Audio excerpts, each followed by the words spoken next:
Mahalakshmi cells आपके लिए तैयार है लेटेस्ट कंज्यूमर अप्लायंसेस के साथ। Branded air conditioners, best brands, best offers के साथ आपके लिए अवेलेबल है महालक्ष्मी सेल्स में। एयर कूलर्स जो आपके पूरे घर में ठंडी हवा से आपके दिन को और खुशनुमा बनाए। Single door refrigerator, double door refrigerators, inverter battery, deep freezers, विजी cooler, LED televisions, semi and fully automatic washing machines, water purifier, RO plus UV, आटा चक्की, water dispensers, water coolers, mini refrigerators, सभी appliances बेस्ट ब्रांड्स के best offers के साथ आपके लिए available है Mahalakshmi sales में। उल्लास विकास को YouTube पर सब्सक्राइब करें और बेल आइकन को भी दबाएं।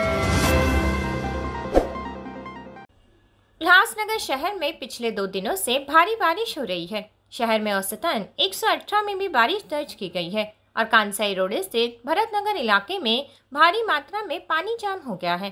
पानी का बहाव बढ़ने से लगभग 170 घरों में पानी घुस गया है।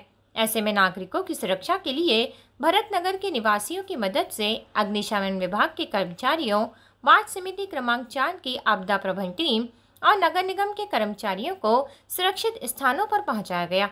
नागरिकों को पास के नगर निगम के सामुदायिक मंदिर और बुद्ध विहार में स्थानांतरित कर दिया गया है, जहां लगभग 500 नागरिकों के लिए चाय पानी और नाश्ते की व्यवस्था नगर निगम द्वारा की गई है। इस बीच भारी बारिश जारी है और नगर निगम के सहायक आयुक्त, अग्निशमन विभाग और आपदा प्रबंधन विभाग के कर्मचारी शहर में स्थिति पर नजर रखने के लिए लगातार गश्त कर रहे हैं। प्रशासन ने कहा है कि नागरिकों के जान माल का नुकसान को रोकने के लिए नगर निगम सतर्क है। वहीं अंबरनाथ शिव मंदिर से बहने वाली वाल्दुनी नदी भी उफान पर है। उल्लासनगर रेलवे स्टेशन परिसर की पुल भी पानी में डूब चुकी है। शहर में जगह जगह पानी भर गया है। गड्ढे में पानी भरने के कारण दुर्घटनाएं हो रही है। लोकल सेवा भी चरमरा गई है।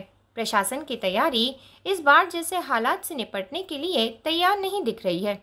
आता कमीत कमी आम्ही इथे लहानपणापासून इथे माझं जवळजवळ 20-25 वर्ष झाले मी बघतोय। लहानपणापासून आम्ही इथे बघतोय।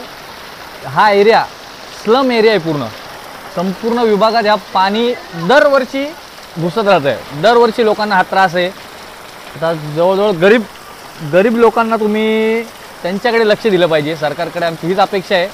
गरीब लोकांकडे पहिले लक्ष द्या। सर्व आता जसे हे आहेत यांच्या घरात कमवणारे एकट्या बाई आहेत, मिस्टर नाही आहेत। त्यांच्याकडे लक्ष देणारा कोण नाही आहे। त्या गोष्टीकडे सरकारने लक्ष दिलं पाहिजे। तर तेच बोलतोय, या परिसरात दरवर्षीसाठी हे पावसाचं असं दरवर्षाला आम्हाला या विभागात या पावसाचं पाण्यात भिजावं लागतं आणि सरकारने ह्या गोष्टीकडे लक्ष द्यावं आणि काही तो एकदाचा निर्णय घ्यावा की दरवर्षी लोकांना हा त्रास नको इथे। काहीतरी एक आता सध्याची मागणी आमची अशी आहे सरकारकडे काहीतरी भरपाई द्यावी, भरपाई करण्यात यावी। प्रत्येक वर्षी गरीब माणूस हा गरीब होत चाललाय, त्याचं नुकसान होत चाललंय। सगळ्यांकडेच पैसे नसतात की पुन्हा सामान घेणं किंवा काय। जी काही भरपाई झालेली आहे आयुक्तांकडे हीच मागणी आहे, तुम्ही प्रत्येकाच्या घरी या, बघा घरातले काय नुकसान झाले आणि ती भरपाई पूर्णपणे करून द्या। प्रत्येक वर्षी आम्ही हे नुकसान नाही झेलू शकत। सरकारकडे ही मागणी आहे। जरा द्या काहीतरी। पालिकेचे जेव्हा फॉर्म येतात, जे नुकसान भरपाईचे फॉर्म येतात, तर ते फॉर्म इतर लोकांचा त्यात फायदा होत असतो। ज्या लोकांच्या घरात पाणी जात नाहीये त्या लोकांचे फॉर्म भरून घेतात आणि ज्या लोकांचे घरात पाणी गेलेले आहे त्यांचे फॉर्म भरत नाही। हा जो निष्काळजीपणा आहे तो सरासर चुकीचा आहे आणि हे पालिकेकडून आमच्या सर्वसामान्य जनतेची ही तक्रार आहे की पालिकेने याकडे लक्ष द्यावं। ज्या लोकांचे नुकसान झाले त्यांना पूर्णपणे भरपाई दिली पाहिजे आणि ह्या वर्षी तर दिलीच पाहिजे। गेल्या 4 वर्ष मी बघतोय 4 वर्ष लोकांना भरपाई भेटलेलीच नाहीये। ज्यांच्या घरांमध्ये पाणी गेले त्यांना बिलकुल 1 रुपयाची आर्थिक मदत नाही किंवा कोणत्याच गोष्टीची मदत झालेली नाहीये। त्यामुळे एकदा पालिकेने यावं, ज्यांच्या घरांमध्ये पाणी गेले त्यांना भेटावं आणि त्यांना समोर विचारावं की तुमचा त्रास काय आहे, तुम्हाला इथे त्रासांचा भंडार भेटेल। ठीक आहे, हीच फक्त सरकारकडून एक मागणी आहे। मी भरतनगरचा रहिवासी आहे। उल्हासनगर 4 नंबर भरतनगर कांसाई रोड इथं राहतो मी। मुकेश शेषामध्ये माझं नाव आहे, पण आमच्यापाशी काही सुविधा नाही आहे। कारण कर्मचारी येतात, आज बघितलं आयुक्त आले होते, उपआयुक्त, त्या टायमाला त्यांचं तिथं हे केलं सर्व काही साफसफाई, पण आमच्यापाशी तशी काही सुविधा नाही झाली। कारण ते लोक येतच नाही आणि त्यांना मी विचारलं होतं तुम्ही कुठून आले, ते बोलतात मी दुसऱ्या वार्डमधून आलो आहे।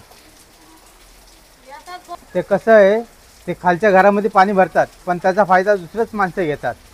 कारण ते वरचे राहतात ना, हो ते वरती राहतात ते लोक त्याचा फायदा उचलून घेतात. कारण वरतून फॉर्म येतात तर खालपर्यंत जात नाही, कारण वरतून सर्वे करणं येणार त्यांचा. आणि भरतनगर बोलल्यानंतर पूर्ण तिकडूनच येणार ते लोक. पण जे माणसाचं मेन नुकसान आहे ते लोक, त्या लोकांना भरपाई कधी भेटतच नाही.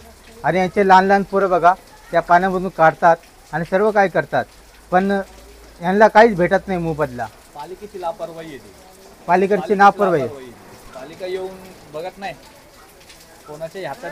UMC आहे उल्हासनगरची महानगरपालिका, ती लय गैरफायदा घेते आपण टॅक्स. मागच्या वर्षी फॉर्म भरले, आम्हाला काही पैसे भेटलेले नाही, दुसऱ्यांना पैसे भेटले.